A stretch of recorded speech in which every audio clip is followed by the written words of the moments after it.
ওকে, আজকে ক্লাস আমরা শুরু করতেছি। আজকে আমরা অনুশীলনী 2-3 শুরু করছি। 2-3 আমাদের মোটামুটি 2-1 শেষ, 2-2 শেষ, আমরা 2-3 এটাই আমাদের শেষ চ্যাপ্টার। তো শেষ চ্যাপ্টারে আমরা আজকে যে প্রশ্নটা পড়বো সেই প্রশ্নটা তড়িৎ রাসায়নিক কোষ ও তড়িৎ বিশ্লেষক কোষের মধ্যে পার্থক্য। ওকে, আমরা পার্থক্যতে যাই। পার্থক্যতে গেলে ফার্স্টে দেখো দুটার নাম যদি আমরা একটু খেয়াল করি, একটাকে আমরা বলতেছি তড়িৎ বিশ্লেষক কোষ, আর একটাকে আমরা বলতেছি তড়িৎ রাসায়নিক কোষ। তাহলে কোনটা কি বা এটার মধ্যে পার্থক্যটা কি, সেই পার্থক্যটা আমরা দেখব। নর্মাল যে পার্থক্য আকারে দেওয়া হয় সেই পার্থক্য আকারে এটাকে আমরা আলোচনা করব। তো প্রথমে যদি আমরা তড়িৎ বিশ্লেষক কোষ, তড়িৎ রাসায়নিক কোষ যেটা আছে, তো তড়িৎ রাসায়নিক কোষের আমরা যদি সংজ্ঞাটায় যাই, যে কোষে রাসায়নিক বিক্রিয়ায় উৎপন্ন শক্তিকে বিদ্যুৎ শক্তিতে রূপান্তরিত করা হয়। অর্থাৎ কোষের মধ্যে রাসায়নিক বিক্রিয়া হবে এবং রাসায়নিক বিক্রিয়ার মাধ্যমে তোমার যে রাসায়নিক বিক্রিয়ার মধ্যে উৎপন্ন যে শক্তি হবে সেই শক্তিটাকে আমরা বিদ্যুৎ শক্তিতে রূপান্তরিত করব। অর্থাৎ এইখানে আমরা রাসায়নিক শক্তি এটাকে আমরা কনভার্ট করতেছি তড়িৎ শক্তিতে। এই তড়িৎ রাসায়নিক কোষ। অর্থাৎ তোমার এখানে তোমার কোষের ভিতরে বিক্রিয়া করতেছে, বিক্রিয়া করে যে শক্তি উৎপন্ন হয় সেই শক্তিটাকে আমরা তড়িৎ শক্তিতে কনভার্ট করতেছি। আর আমরা তোমার তড়িৎ বিশ্লেষক কোষ বলি। তড়িৎ বিশ্লেষক কোষের ক্ষেত্রে যদি আমরা দেখি, যে কোষে বাইরের উৎস থেকে, আমরা এটার ক্ষেত্রে বলতেছি ভিতরে শক্তি উৎপন্ন হবে, ঠিক আছে, বিক্রিয়ার মাধ্যমে শক্তি উৎপন্ন হবে, সেটাকে আমরা তোমার রূপান্তরিত করব, উৎপন্ন শক্তিকে বিদ্যুৎ শক্তিতে রূপান্তরিত করব। আর তড়িৎ বিশ্লেষক কোষ যদি বলি, তড়িৎ বিশ্লেষক কোষের ক্ষেত্রে আমরা বাইরে থেকে মানে কোষের মাধ্যমে শক্তি দিব। শক্তি দিলে তখন কোষের মধ্যে যে তোমার যৌগগুলো আছে সেগুলো তড়িৎ বিশ্লেষণ করবে। তো যদি আমরা মানে ব্যাপারটা এরকম দেখি যে দুটার মধ্যে যদি আমরা একটা সিম্পল পার্থক্য দেখি যে কোষের ক্ষেত্রে কি রকম পার্থক্য হবে। এটার ক্ষেত্রে তোমার যদি অ্যানোড আর ক্যাথোড থাকে, তো এখানে দ্রবণ থাকবে, তোমার এইখানে বিক্রিয়া হবে, দুই বা ততোধিক দুইটা পদার্থের বিক্রিয়া হবে। বিক্রিয়া হলে এইখান থেকে তড়িৎ উৎপন্ন হবে এবং সেই তড়িৎটাকে আমরা কীভাবে বুঝবো, একটা যদি এখান থেকে বাল্ব আমরা ফিট করে দেয়, তো যখন এখানে বিক্রিয়া হবে, বিক্রিয়া থেকে তোমার তড়িৎ শক্তি উৎপন্ন হবে, তড়িৎ শক্তি এখান থেকে গিয়ে এই লাইটটাকে জ্বালায় ফেলবে। এটা তোমার রাসায়নিক শক্তি তড়িৎ শক্তিতে রূপান্তরিত হচ্ছে। আর যদি আমরা তড়িৎ বিশ্লেষের ক্ষেত্রে বলি, তড়িৎ বিশ্লেষের ক্ষেত্রে ওইটার কোষটা দেখো, ওইটার কোষটা এই যে এই টাইপের হবে তোমার, যেখানে আমরা বাইরে থেকে এবারে যে সেল দিয়ে আমরা তো এখানে বুঝতে পারতেছো, এখানে একটা সেল বা কোষ আছে, বাইরে থেকে আমরা শক্তি প্রদান করব। শক্তি প্রদান করার মাধ্যমে এখানে ভিতরে যে তোমার যৌগগুলো আছে, যেমন সোডিয়াম ক্লোরাইড বলো বা পানি বলো, সোডিয়াম ক্লোরাইড ভেঙে যাবে, অ্যানোডে যাবে, ক্যাথোডে যাবে, পানি আয়নিত হবে, অ্যানোডে যাবে, H+OH- এরকমভাবে বিক্রিয়াগুলো হবে, সেটাকে বলা হচ্ছে তড়িৎ বিশ্লেষক কোষ।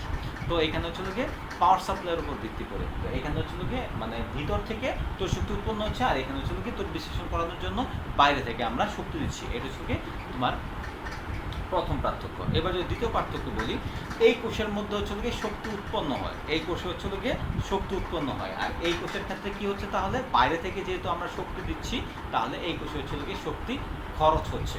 এই কোষে শক্তি আমাদের উৎপন্ন হচ্ছে, আর তড়িৎ বিশ্লেষক কোষে আমাদের শক্তি খরচ হচ্ছে। তাহলে শক্তির আর একটা পার্থক্য বলে, এখানে আমাদের শক্তি উৎপন্ন হয়, শক্তি উৎপন্ন হয়, আর এখানে শক্তি খরচ হয়। এটা হচ্ছে আমাদের 2 নম্বর পার্থক্য। ঠিক আছে, এবার আমরা 3 নম্বর পার্থক্যে যাই। এই কোষে বাহ্যিক বর্তনীতে কোনো পরিবাহী তার থাকলেই চলে। এই কোষের ক্ষেত্রে এই কোষটার ক্ষেত্রে তোমার বলছে যে বাহ্যিক যে বর্তনী আছে, তোমার বর্তনীতে কোনো পরিবাহী তার থাকলেই চলে। আমরা যে কোষটা দেখাইছিলাম, কোষের ক্ষেত্রে অ্যানোড ক্যাথোড বা যা আছে, এটা যদি যুক্ত থাকলে এটা চলতে থাকবে। মানে যদি একটা তার থাকে, তার বা যে কোনো একটা পরিবাহী থাকে, পরিবাহী থাকলেই এখানে গিয়ে বিক্রিয়া সংঘটিত হতে থাকবে, এটা এখানে একটা সার্কেল তৈরি হয়ে যাবে, ঠিক আছে। কিন্তু আমরা যদি বলছি তড়িৎ বিশ্লেষক কোষ, তড়িৎ বিশ্লেষক কোষের ক্ষেত্রে কিন্তু এই জিনিসটা হবে না। তড়িৎ বিশ্লেষক কোষের ক্ষেত্রে তোমার কি হচ্ছে, তড়িৎ বিশ্লেষক কোষের ক্ষেত্রে অবশ্যই হচ্ছে বাইরে একটা হচ্ছে সাপ্লাই, বাইরে একটা সাপ্লাই লাগবে, পাওয়ার সাপ্লাই, যেটাকে আমরা হচ্ছে কোষ বলতেছি। এখানে হচ্ছে তড়িৎ বিশ্লেষক কোষের ক্ষেত্রে অবশ্যই এখানে হচ্ছে একটা যে এরকম ভাবে হচ্ছে আমরা ব্যাটারি দিতে হবে, এখানে আমাদের একটা ব্যাটারি দিতে হবে, আদারওয়াইজ কিন্তু তড়িৎ বিশ্লেষক কোষ এটা হচ্ছে রান করবে না। এটা হচ্ছে 3 নম্বর পার্থক্য। আমরা যে 4 নম্বর পার্থক্যে যাই, 4 নম্বর পার্থক্য একটু খেয়াল করো। এখানে 4 নম্বর পার্থক্য বলছে হচ্ছে তড়িৎ রাসায়নিক কোষের অ্যানোড ঋণাত্মক আর ক্যাথোড হচ্ছে ধনাত্মক হয়। তড়িৎ রাসায়নিক কোষে তোমার অ্যানোড ঋণাত্মক, ক্যাথোড ধনাত্মক। আর তড়িৎ বিশ্লেষক কোষের বাহ্যিক যে অ্যানোড আছে, অ্যানোড হচ্ছে ধনাত্মক এবং ক্যাথোড ঋণাত্মক। এটা হচ্ছে তড়িৎ রাসায়নিক কোষ, তড়িৎ বিশ্লেষক কোষে। আর তড়িৎ রাসায়নিক কোষে হচ্ছে আমরা বলতেছি যে হচ্ছে তোমার কোষে অ্যানোড ঋণাত্মক, ক্যাথোড ধনাত্মক। তার মানে হচ্ছে এটার ক্ষেত্রে অ্যানোড ঋণাত্মক, এটার ক্ষেত্রে অ্যানোড ধনাত্মক। এই হচ্ছে পার্থক্য। 5 নাম্বার আমরা যদি পার্থক্যে যাই, 5 নম্বর পার্থক্য, অ্যানায়নের দিকে তড়িৎ প্রবাহিত হয়। তড়িৎ যে প্রবাহিত হয়, তড়িৎ প্রবাহিত হওয়ার একটা দিক আছে। তড়িৎ প্রবাহিত হওয়ার দিকটা কোন দিকে? তোমার হচ্ছে কি অ্যানায়ন যেই দিকে যাবে, অ্যানায়ন যেই দিকে যাবে তড়িৎ প্রবাহের হচ্ছে দিকটা সেই দিকে হবে। আর হচ্ছে তড়িৎ বিশ্লেষক কোষের ক্ষেত্রে ইলেকট্রনের প্রবাহের বিপরীত দিকে তড়িৎ প্রবাহিত হবে। এখানে হচ্ছে অ্যানায়ন যেদিকে যাবে সেই দিকে হচ্ছে তড়িৎ প্রবাহিত হয়। আর তড়িৎ বিশ্লেষের ক্ষেত্রে আমরা বলতেছি, তড়িৎ বিশ্লেষের ক্ষেত্রে হচ্ছে ইলেকট্রনের প্রবাহ যেদিকে থাকবে তোমার তড়িৎ, ইলেকট্রনের প্রবাহ যেদিকে থাকবে তোমার হচ্ছে তড়িৎটা হচ্ছে তার বিপরীত দিকে প্রবাহিত হবে। আচ্ছা, তোমার 6 নম্বর, ইলেকট্রন প্রবাহ অ্যানোড থেকে ক্যাথোডের দিকে হয়। ইলেকট্রনের প্রবাহটা হচ্ছে অ্যানোড থেকে ক্যাথোডের দিকে হচ্ছে তড়িৎ রাসায়নিক কোষে। আর তড়িৎ বিশ্লেষক কোষে হচ্ছে তোমার ইলেকট্রনের প্রবাহ ক্যাথোড থেকে অ্যানোডের দিকে হয়। তোমার হচ্ছে তড়িৎ রাসায়নিক তোমার হচ্ছে কোষ যেটা আছে, তড়িৎ রাসায়নিক কোষ হচ্ছে একটা স্বতঃস্ফূর্ত প্রক্রিয়া। এখানে হচ্ছে স্বতঃস্ফূর্ত প্রক্রিয়া এই জন্য বলা হচ্ছে, এখানে বিক্রিয়া হচ্ছে এবং বিক্রিয়া হওয়ার মাধ্যমে তোমার হচ্ছে এখানে হচ্ছে শক্তি উৎপন্ন হচ্ছে এবং বিক্রিয়াটা কন্টিনিউয়াস চলতেছে। আর আমরা যদি তড়িৎ বিশ্লেষক কোষ বলি, তড়িৎ বিশ্লেষক কোষটাকে আমরা স্বতঃস্ফূর্ত বলবো না। স্বতঃস্ফূর্ত বলবো না এই কারণে যে এইখানে যদি হচ্ছে আমরা একটা হচ্ছে কোষ, এখানে যদি আমরা একটা কোষ ফিট না করি বা কোষ সেট না করি, তাহলে কিন্তু এখানে ওই তড়িৎ প্রবাহিত হবে না, তড়িৎ বিশ্লেষণ হবে না। অর্থাৎ এটাকে তড়িৎ বিশ্লেষণ করতে গেলে তোমার বাইরে থেকে শক্তি প্রয়োগ করতে হচ্ছে বা ব্যাটারির মাধ্যমে শক্তি দিতে হচ্ছে। এই জন্য এটা স্বতঃস্ফূর্ত না, এটাকে আমরা হচ্ছে আর্টিফিশিয়ালি করতেছি। আর হচ্ছে তোমার তড়িৎ রাসায়নিক যেটা, সেখানে আমরা বলতেছি ভিতরে হচ্ছে রাসায়নিক বিক্রিয়া হচ্ছে এবং রাসায়নিক বিক্রিয়া থেকে হচ্ছে শক্তি উৎপন্ন হচ্ছে। এই হচ্ছে আমাদের তড়িৎ রাসায়নিক কোষ ও তড়িৎ বিশ্লেষক কোষ, এই দুইটার মধ্যে পার্থক্য। আশা করি বুঝতে পারছো। এখন হচ্ছে এখানে যদি কোনো প্রশ্ন থাকে, এবার আমরা যে প্রশ্নটা নিয়ে আলোচনা করব সেই প্রশ্নটা হচ্ছে বিভিন্ন ধরনের অর্ধকোষ কি কি এবং হচ্ছে এদের শ্রেণী বিভাগ। না, অর্ধকোষ জিনিসটা কি তোমার হচ্ছে এবং অর্ধকোষের যে শ্রেণী বিভাগগুলো আছে সেই শ্রেণী বিভাগগুলো সম্বন্ধে আমরা আলোচনা করব। অর্ধকোষ জিনিসটা সম্বন্ধে আমাদের আগেই আইডিয়া আছে। আমরা হচ্ছে জারণ বিজারণ বিক্রিয়া সম্পর্কে পড়েছি, জারণ বিক্রিয়া, বিজারণ বিক্রিয়া, এবং সেই ক্ষেত্রে হচ্ছে জারণ অর্ধকোষ, বিজারণ অর্ধকোষ। আমরা যখন হচ্ছে জারণ বিজারণ সমতা করতাম সমীকরণে, ফার্স্ট ইয়ারে আমরা হচ্ছে এগুলো পড়েছি ইনঅর্গানিক কেমিস্ট্রিতে। তো সেখানে কিন্তু আমরা হচ্ছে জারণ অর্ধকোষ একটা বলতাম, বিজারণ অর্ধকোষ। তো হচ্ছে জারণ অর্ধকোষ আর বিজারণ অর্ধকোষ দুইটা মিলে হচ্ছে একটা টোটাল কোষ বোঝায়। সেক্ষেত্রে এখানে হচ্ছে অর্ধকোষ কয় ধরনের বা বিভিন্ন প্রকার যে অর্ধকোষগুলো আছে সেইগুলোর প্রকারভেদ সম্পর্কে আলোচনা করব। সেই জিনিসগুলোই এখানে আসলে আসবে। ফার্স্টে যদি আমরা বলি তড়িৎদ্বার কোনগুলা, তড়িৎদ্বার তোমরা বুঝতেছে তোমার হচ্ছে তোমার তড়িৎদ্বারটা হচ্ছে তড়িৎ রাসায়নিক কোষে, তড়িৎ রাসায়নিক কোষের মধ্যে হচ্ছে দুটি দাতব দ্বন্দ্ব বা পাত, দাতব দ্বন্দ্ব বা পাতকে যদি হচ্ছে আমরা মানে তড়িৎ বিশ্লেষ্য যে পদার্থ আছে অর্থাৎ দ্রবণে হচ্ছে আমরা আংশিক নিমজ্জিত করে রাখি, আংশিক নিমজ্জিত করে রাখলে এই দুইটা দণ্ডকে বলা হয়েছে তড়িৎদ্বার বা ইলেকট্রোড। সেই ইলেকট্রোড হচ্ছে কখনো সেটা হচ্ছে তোমার আমরা কখনো সেটাকে বলছি অ্যানোড, আবার কখনো সেটাকে বলতেছি ক্যাথোড। তার মানে হচ্ছে তড়িৎদ্বার অ্যানোড হতে পারে, ক্যাথোড হতে পারে।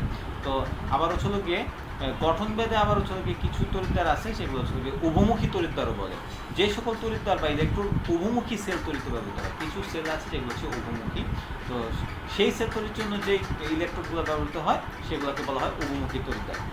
উভমুখী তড়িৎদ্বার যেগুলো আছে, উভমুখী তড়িৎদ্বারকে বলা হয়েছে অর্ধকোষ। উভমুখী যে তড়িৎদ্বারগুলো আছে আবার সেগুলোকে আমরা অর্ধকোষ বলি। এইবার আমরা যাচ্ছি উভমুখী তড়িৎদ্বারের শ্রেণী বিভাগ। বহুমুখী তড়িৎদ্বার তোমার হচ্ছে গিয়ে কয় ধরনের হতে পারে, আর এটা শ্রেণী বিভাগ যেটা আছে সেই শ্রেণী বিভাগ সম্পর্কে এবার আমরা হচ্ছে গিয়ে আলোচনা করব। আমরা প্রথমে হচ্ছে গিয়ে অর্ধকোষের যে শ্রেণী বিভাগ আছে সেখানে হচ্ছে গিয়ে আমরা প্রথম যে শ্রেণী বিভাগটা পড়বো সেই শ্রেণী বিভাগটায় যাই। প্রথম শ্রেণী বিভাগটা হচ্ছে তোমার এটাকে বলা হচ্ছে ধাতু ধাতবায়ন অর্ধকোষ। একটু খেয়াল করো, ধাতু ধাতব আয়ন অর্ধকোষ। তার মানে এখানে এখন যে অর্ধকোষটা সম্পর্কে আলোচনা করব সেখানে কি থাকবে, ধাতু এবং ধাতব আয়ন অর্ধকোষ। আমরা এ পর্যন্ত যত অর্ধকোষ পড়ে এসেছি তার বেশিরভাগই হচ্ছে গিয়ে এই ধাতু ধাতব আয়ন অর্ধকোষ। তোমরা যদি উদাহরণ দেখবে তোমরা সহজেই বুঝে যাবে। ঠিক আছে, আমি যদি একটা কোষের চিত্র কোষের মানে সমীকরণ দেখি, কোষের সমীকরণটা এরকম, যেমন হচ্ছে জিঙ্ক 2+, তারপর হচ্ছে কপার প্লাস কপার। তো এখানে আমি একটা কোষের সমীকরণ দেখলাম, যেখানে এখানে বোঝাই যাচ্ছে যে জিঙ্ক কি করবে, জিঙ্ক ইলেকট্রন ত্যাগ করবে, জিঙ্ক দুইটা ইলেকট্রন ত্যাগ করে জিঙ্ক 2+ হয়। অন্যদিকে তোমার হচ্ছে কপার 2+ আয়ন যেটা আছে, কপার 2+ আয়ন দুইটা ইলেকট্রন গ্রহণ করলে সে কপার ধাতুতে পরিণত হয়। তার মানে এটা হচ্ছে একটা টোটাল কোষ। আর এখানে এটাকে আমরা সেপারেট করছি। তো এইখানে তোমার জারণ অর্ধকোষ আছে, বিজারণ অর্ধকোষ আছে। তো জারণ অর্ধকোষ যেখানে ইলেকট্রন ত্যাগ হয় সেটা হচ্ছে জারণ অর্ধকোষ, যেখানে ইলেকট্রন গ্রহণ হয় সেটা হচ্ছে বিজারণ অর্ধকোষ। এক্ষেত্রে তাহলে যদি আমি বলছি এখানে অর্ধকোষ কোনটা, এইটাও একটা অর্ধকোষ, এইটাও একটা অর্ধকোষ, সেক্ষেত্রে আমি এইটাকে আমরা বলছি জিঙ্ক 2+, এইটা হচ্ছে একটা অর্ধকোষ, এটা হচ্ছে একটা অর্ধকোষ। তার মানে এটা একটা অর্ধকোষ করতে হতে, আবার আমরা যদি কপার 2+ কপার বলতে পারি, এটাও এখানে একটা অর্ধকোষ হতে পারে। এইটাকে আমরা ধাতু ধাতবায়ন অর্ধকোষ কেন বললাম সেটা তুমি সহজে এখান থেকে দেখতে চাই যে ধাতু ধাতবায়ন।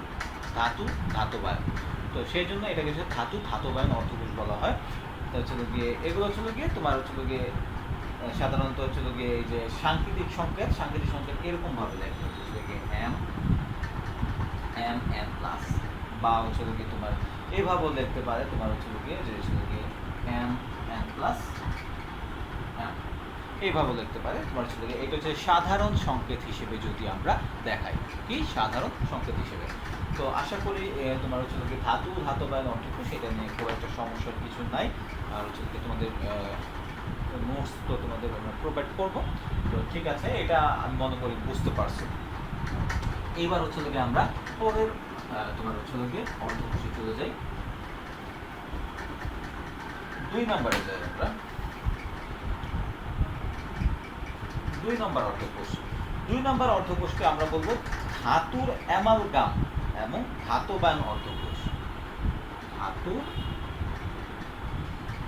অ্যামালগাম ধাতব আয়ন অর্ধকোষ।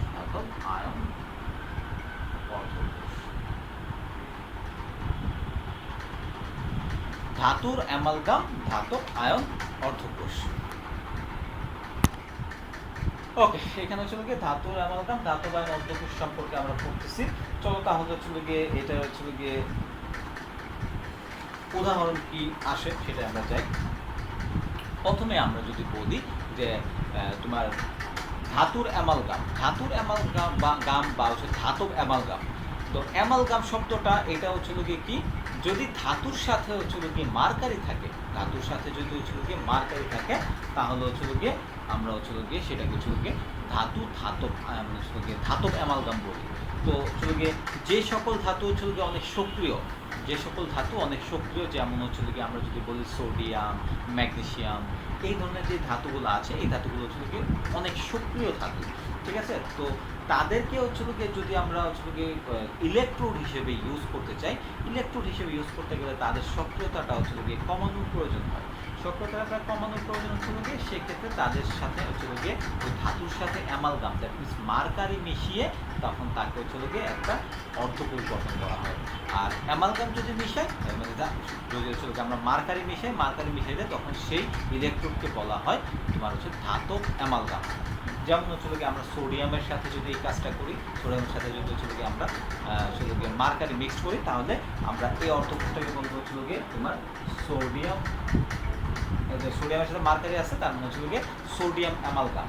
আর এখান থেকে হচ্ছে গিয়ে Na+, তাহলে হচ্ছে গিয়ে এখানে হচ্ছে ধাতব অ্যামালগাম, আর এটা হচ্ছে গিয়ে ধাতব আয়ন। ধাতব অ্যামালগাম, ধাতব আয়ন, ধাতব অ্যামালগাম, ধাতব আয়ন ইলেকট্রোড। তো এই ধরনের যে ইলেকট্রোডগুলো আছে এই ইলেকট্রোডগুলোকে বলা হয় ধাতব অ্যামালগাম, ধাতব আয়ন ইলেকট্রোড। এটা হচ্ছে আরেক ধরনের। তো আমরা হচ্ছে সাধারণত এই ধরনের ইলেকট্রোডগুলো আমরা এখন পর্যন্ত যে সকল পড়ালেখাগুলো করে এসেছি সেই সকল ক্ষেত্রে কিন্তু আমাদের এই ধরনের কনসেপ্টগুলো খুব একটা কাজে লাগেনি, ঠিক আছে? এই জন্য হচ্ছে কি এই জিনিসগুলো হয়তো বা আমাদের অপরিচিত। এইবার হচ্ছে গিয়ে এটা হচ্ছে 2 নম্বর গেল, 2 নম্বর ইলেকট্রোড বা হচ্ছে 2 নম্বর হচ্ছে অর্ধকোষ। এবার আমরা 3 নম্বরে যাই। তোমরা হচ্ছে গিয়ে এই যে আমি পড়াচ্ছি, আমি হচ্ছে গিয়ে আমি হচ্ছে গিয়ে যখন করতেছি রেকর্ড করছি, আমি তখন হচ্ছে গিয়ে একটা করে প্রশ্ন একবারে রেকর্ড করছি। সো আমি হচ্ছে প্রশ্নটা যখন হচ্ছে গিয়ে মানে ফাইনাল পর্যন্ত পড়ায় ফেলবো, পড়ানোর পর হচ্ছে গিয়ে আমি তোমাদের কাছ থেকে কোশ্চেন জিজ্ঞেস করবো। সো তোমরা তোমাদের কোশ্চেনগুলো লিখে রাখো, যেটার জন্য সেটা হচ্ছে পরবর্তীতে প্রশ্ন করলে আমি আনসার দিয়ে দিব। এইবার হচ্ছে গিয়ে আমি 3 নম্বরে যাই। 3 নম্বরে যে ইলেকট্রোডটা আছে সেটাকে হচ্ছে গ্যাস অর্ধকোষ তড়িৎদ্বার।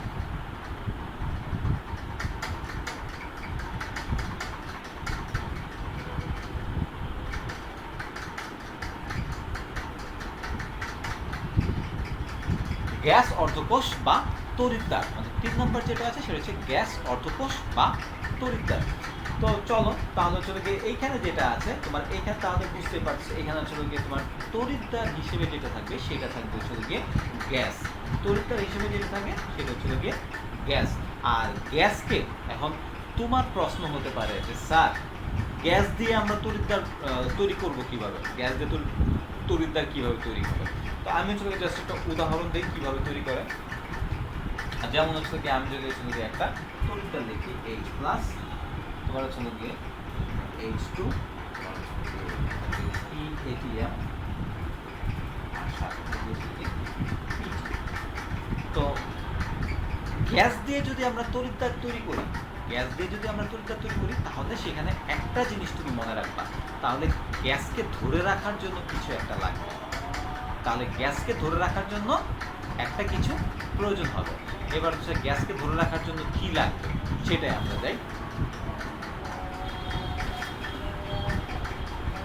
গ্যাসকে ধরে রাখার জন্য আমরা নর্মালি হচ্ছে ধাতুর সারফেস ইউজ করি। গ্যাসকে ধরে রাখার জন্য আমরা ধাতুর সারফেস, তোমাদের মনে আছে কিনা যে কোনো সময় হয়তো তোমাদের আমি পড়িয়েছি যে হচ্ছে গিয়ে হাইড্রোজেনেশন বিক্রিয়া যখন হয়, ওই যে অ্যালকিনে হাইড্রোজেনেশন বিক্রিয়া, তখন কিন্তু সেখানে আমরা হচ্ছে গিয়ে প্লাটিনাম ইউজ করি বা আয়রন চূর্ণ ইউজ করি।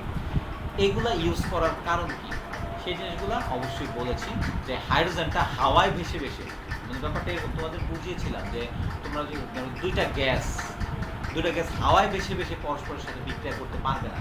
দুইটা গ্যাস হাওয়ায় ভেসে ভেসে পরস্পরের সাথে বিক্রিয়া করাটা টাফ, বা দুইটা না, যদি একটা গ্যাসও বলো সে যদি বিক্রিয়া করতে চায় সে হাওয়ায় ভেসে করতে পারবে না, তার হচ্ছে একটা সাপোর্ট দরকার হবে। আমরাও যদি শূন্যে ভাসলে কিন্তু আমরা চাইলে আরেকজনের সাথে ঝগড়া করতে পারবো না, হাওয়ায় ভাসবো আমরা। তো গ্যাসগুলো যদি কোনো বিক্রিয়া করতে চায় বা কোনো হচ্ছে গিয়ে তোমার ইলেকট্রন ত্যাগ বা গ্রহণ করতে চায়, তখন হচ্ছে তার একটা সাপোর্ট দরকার।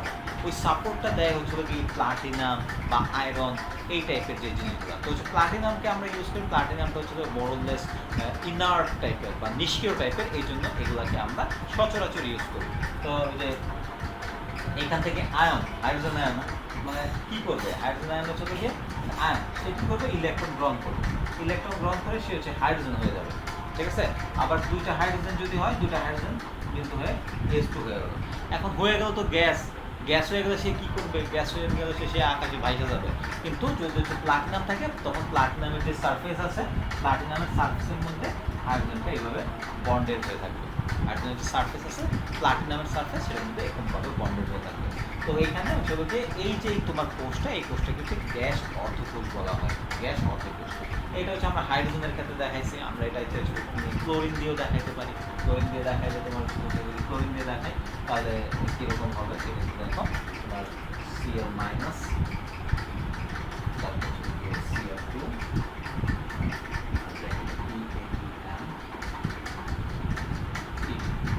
তো এখানে একটা জিনিস, আরেকটা প্রশ্ন তোমাদের মনের মধ্যে অ্যারাইজ করতে পারে যে এখানে PATM দিছে কেন? ওই যে গ্যাস তড়িৎদ্বার আমরা তৈরি করবো, গ্যাস তড়িৎদ্বার তৈরি করার ক্ষেত্রে কি করতে হবে, তোমার হচ্ছে গ্যাসটার একটা নির্দিষ্ট প্রেশার থাকতে হবে। গ্যাসের যদি একটা নির্দিষ্ট প্রেশার না থাকে তাহলে কিন্তু তড়িৎদ্বারটা পারফেক্টলি হবে না। সো গ্যাসের প্রেশার একটা ফ্যাক্টর, প্রেশার থাকতে হবে, আদারওয়াইজ গ্যাস তড়িৎদ্বারটা পারফেক্টলি কাজ করবে না বা গ্যাস তড়িৎদ্বারটা হবে না। তো এটা হচ্ছে গেল আমাদের 3 নাম্বার তড়িৎদ্বার। এবার হচ্ছে আমরা 4 নাম্বারে চলে যাই, দেখি 4 নাম্বারে আমাদের কি আছে।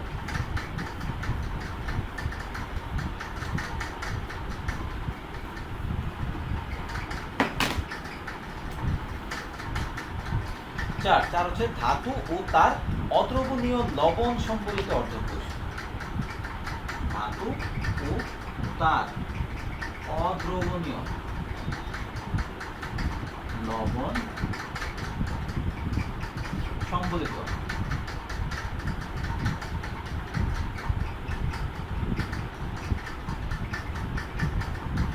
ধাতু ও তার অদ্রবণীয় লবণ সম্বলিত অর্ধকোষ।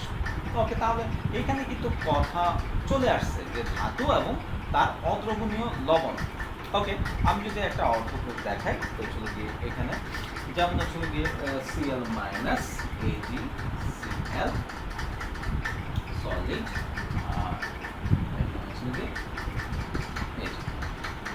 আর এখানে একটা অর্ধকোষ দেখিয়েছি যেখানে আমি বলতেছি ধাতু এবং তার অদ্রবণীয় একটা লবণ, এরকম অর্ধকোষ। তাহলে এখানে যদি আমি সিলভারকে একটা ধাতু ধরি, সিলভার হচ্ছে ধাতু, সেই ধাতু হচ্ছে সিলভার, আর তার অদ্রবণীয় লবণ আমরা জানি অদ্রবণীয় লবণ সিলভার ক্লোরাইড যেটা আছে, সিলভার ক্লোরাইড সেটা হচ্ছে খুবই অল্প পরিমাণে দ্রবণীয় হয়। সিলভার ক্লোরাইড যেটা আছে সেটা খুবই অল্প পরিমাণে দ্রবণীয় হয়। সেক্ষেত্রে মানে এটাকে অদ্রবণীয় বলছে, কিন্তু আসলে তোমার হচ্ছে কি কোনো কিছু হচ্ছে কি অদ্রবণীয় নয়।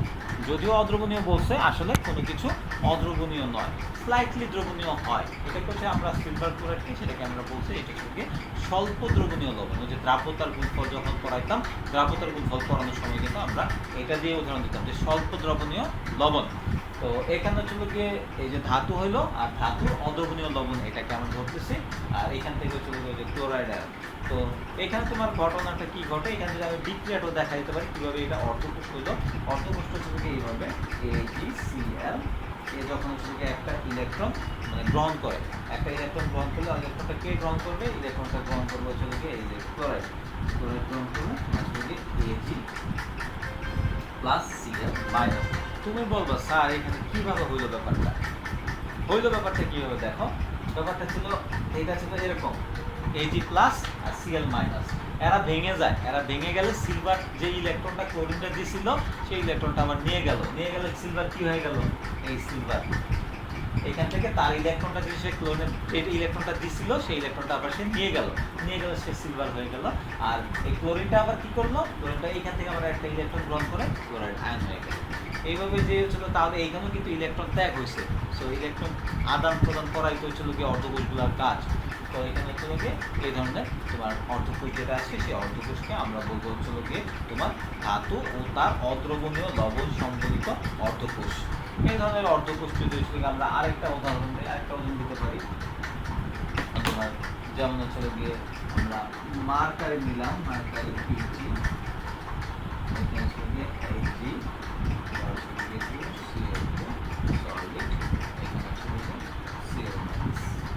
এরকম একটা উদাহরণ মার্কারি দিয়ে আরেকটা উদাহরণ দিলাম। তো এইটাও তোমার সেম ধরনের। তো এটা হচ্ছে তোমার ধাতু তার অদ্রবণীয় লবণ সম্বলিত অর্ধকোষ। তো এটা ছিল 4 নাম্বার। এবার আমরা হচ্ছে গিয়ে 5 নাম্বারে যাই। 5 নাম্বার হচ্ছে গিয়ে জারণ বিজারণ অর্ধকোষ বা তড়িৎদ্বার।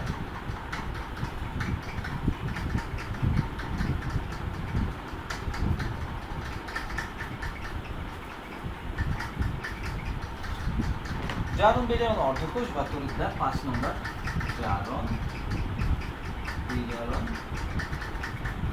অর্ধকোষ।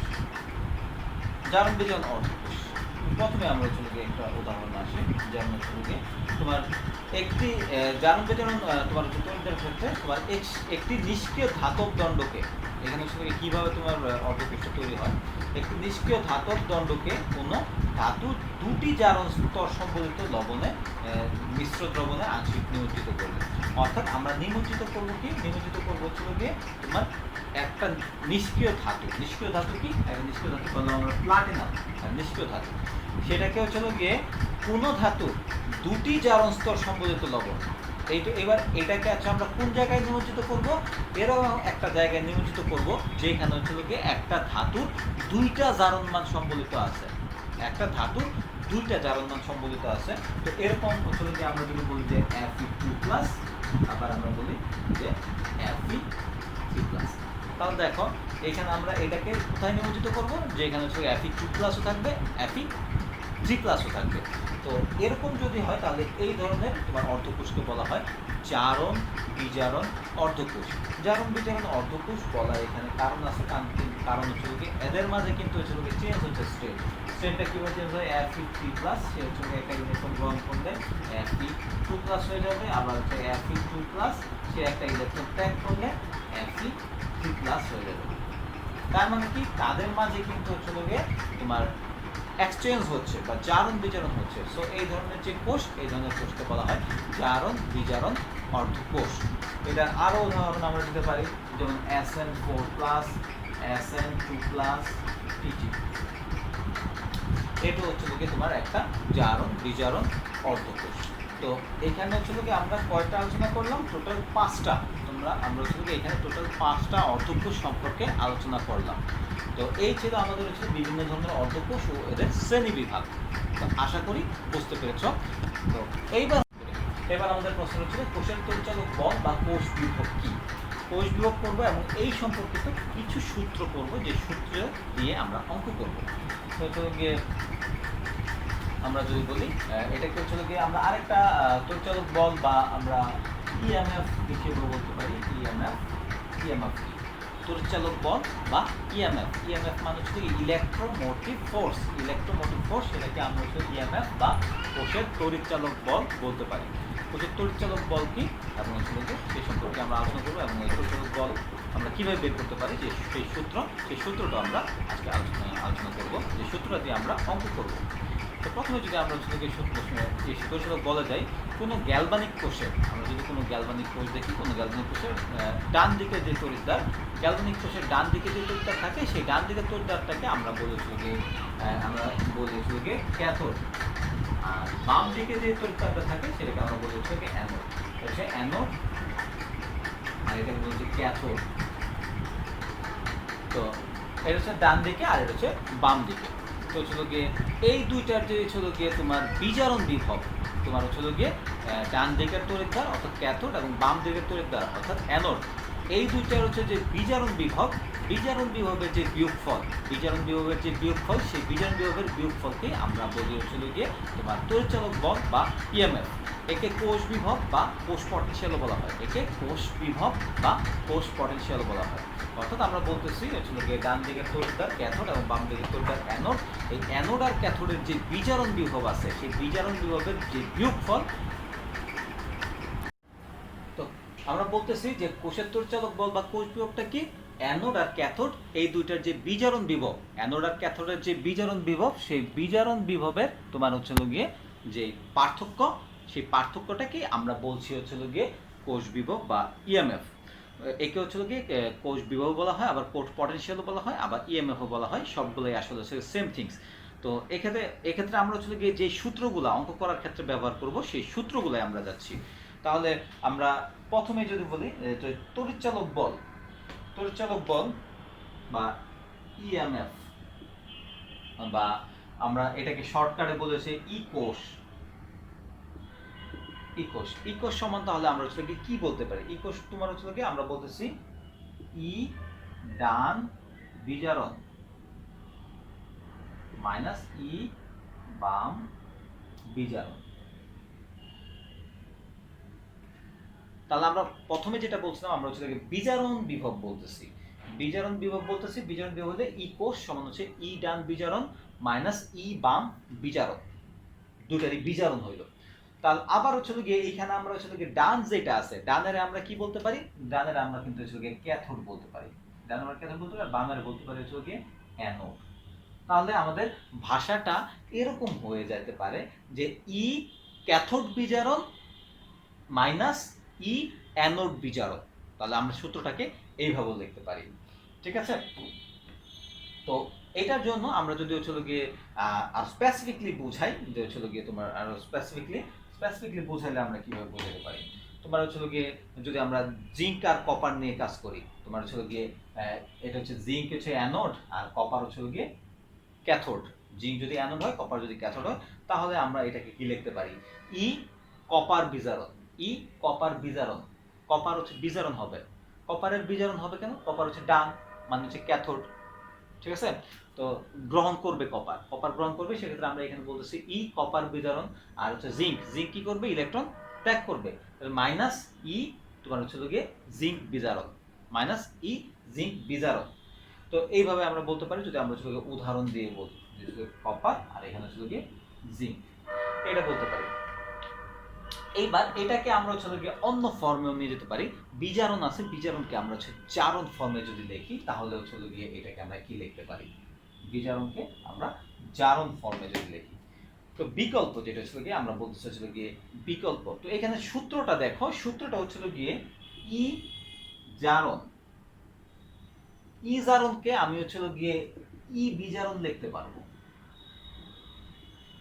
ই বিজারণ লিখতে পারবো কিভাবে লিখতে পারবো, যদি সামনে একটা মাইনাস চিহ্ন দেই, যদি একটা সামনে মাইনাস চিহ্ন দেই, তাহলে ই জারণকে আমি মাইনাস ই বিজারণ লিখতে পারি।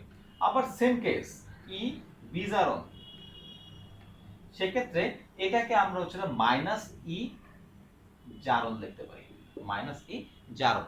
সো বিজারণকে জারণ বা জারণকে বিজারণ হিসেবে চেঞ্জ করতে গেলে তোমার যেটা করতে হবে, জারণকে তুমি বিজারণ লিখতে পারবা এখানে মাইনাস। যেমন হচ্ছে কি আমি এখানে লিখছি মাইনাস বাম বিজারণ, এটাকে যদি আমি প্লাস করে দেই, প্লাস বাম জারণ লিখবো। যদি এটা প্লাস করে দেই তখন প্লাস বাম জারণ। তো খুব সহজ ব্যাপার, ঠিক আছে? যদি আমরা ওইভাবে লিখি, ওইভাবে লিখলে তখন হচ্ছে কি আমরা সূত্রগুলোকে কিভাবে লিখতে পারি সেটাই যাই। যদি জারণ দিয়ে আমরা লিখি, জারণ দিয়ে লিখলে ই কোষ সমান হচ্ছে গিয়ে ই বাম জারণ, ই বাম জারণ মাইনাস ই ডান জারণ, ই ডান জারণ। ওই যে তোমার সেম কেস যেটা আমরা বললাম, যে হচ্ছে গিয়ে এইখানে হচ্ছে গিয়ে তাহলে জারণ, এটা হচ্ছে গিয়ে তোমার বিজারণটা হচ্ছে গিয়ে জারণ হইলো, জারণ হইলে এইখানে মাইনাস হয়ে বললো, আর বিজারণটা জারণ হলে এখানে প্লাস হয়ে গেল। তোমার হচ্ছে কি এই তো হচ্ছে গিয়ে বিজারণ, সেটা হচ্ছে যদি জারণ হয় তাহলে মাইনাস, আর বিজারণ এখানে জারণ হলে এটা হচ্ছে গিয়ে প্লাস হয়ে যাবে, তখন এটা সামনে চলে আসবে, এটা পিছনে চলে যাবে। তো হচ্ছে গিয়ে এই